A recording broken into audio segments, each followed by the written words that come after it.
We spent the night at the KOA campground in West Yellowstone and got up early in the morning on day 2. We turned north on Grand Loop Road and headed toward Mammoth Hot Springs. We saw a ton of wildlife while we drove through the town. It seemed like the whole town was full of elk. We headed then to Lamar Valley to see more wildlife, and on the way we passed a herd of bison.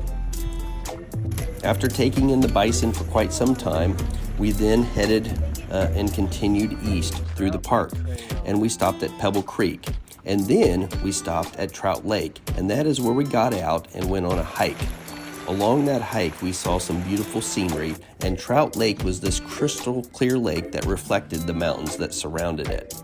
The area is pretty secluded, and it felt like we had the whole place to ourselves. After we walked all the way around Trout Lake, we headed back down the mountain to our RV, and then we headed back toward the town of Mammoth Hot Springs. That is where we stopped and ate lunch. But along the way, we saw some waterfalls, and Yellowstone is full of different waterfalls. Mammoth Hot Springs is a little town that is located inside of Yellowstone, and it has its own post office. There are also some wonderful terraces there.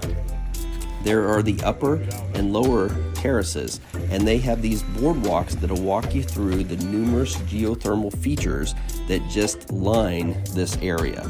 It was amazing to see, and just the landscape was very rugged. Here is a view of one of the many terraces that get you around this area. It is amazing how each of these geothermal features look so different. After spending a little bit more time at the terraces, we left and headed back south. Along our way, we stopped at a few more places that had geothermal features. And at one of these, we were walking around a loop on a boardwalk to see these features, and then all of a sudden, a herd of bison started walking up and actually blocked the path that we had to walk on. And so we had to turn around and head back the other way. They were just not going to move out of our way. And as you can see, these bison were a little feisty. We then made our way to Canyon Village to see the Grand Canyon of Yellowstone. It is a huge canyon that was cut out by the Yellowstone River. The canyon is about 24 miles long and ranges from 800 to 1,200 feet deep. There are 2 impressive falls in this canyon, the upper and lower, with the lower being the biggest at 309 feet drop.